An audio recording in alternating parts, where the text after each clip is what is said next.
This is the Awkward GM Corbin. Last time on the Werewolf the Forsaken game, or as I call it, Forsaken in Dedham, my players essentially they took out a claimed spirit. A spirit that was claiming drug dealer, and now they're sort of off kilter. They don't know exactly where they should be going. They haven't really gotten a good feel for their characters. Both of them are relatively new players. They've only played once before in a changeling game where they could take a back seat if they needed to, and now with only the two of them, they have to be in the front seat a lot more and making decisions a lot more.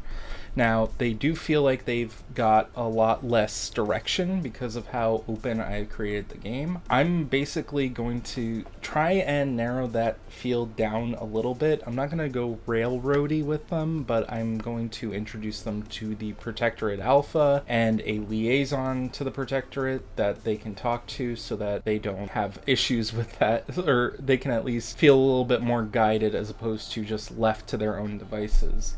I did have a plan to drop a demon into the city if things didn't have enough of a railroad for them to go on. I don't feel like I need to use that just yet. Right now, they're going to be investigating the surveillance spirits that have been showing up on the college campus that's near Dedham, so hopefully that'll entertain them for a little bit today. I don't have much prepared in it, but they will be sort of finding out more and more about the mysterious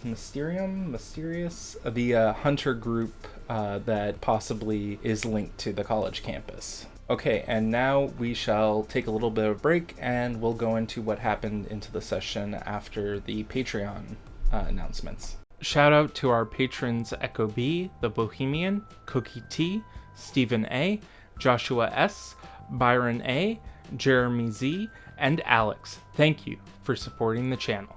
So we just had the Werewolf the Forsaken game where the players met with the Protectorate Alpha, who said, hey, we have a liaison for you, and I have now another werewolf character assigned to them as sort of like if they need anything they go through her before it gets to the Protectorate, which is good because I don't know if the Protectorate's going to be around for much longer, because this is the same Protectorate that's in my mixed Chronicles of Darkness splat game.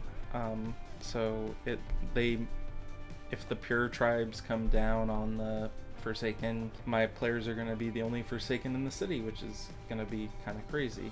But in any case, we have, in today's session, we had Melanie and Adrian as they were looking for, they received the Protectorate Alpha, they received the liaison, they got some inner workings of the Protectorate, like the politics of it. Additionally, they got to do some investigation at the college campus, which I use my method of setting up a poll for my players to vote on for what they wanted to do next, and they all voted for checking out what's going on with the college campus because it seemed weird that this grant came in that basically upgraded their security system.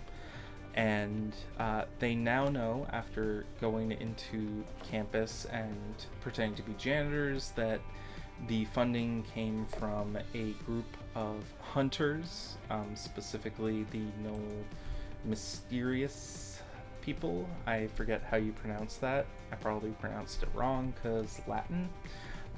But in any case, they've done all that they could do with that for the moment. They have a name for a woman who is running the organization, at least locally, and they're going to be confronting her next session. I said that they got her address, or at least the address of her lab that she works out of.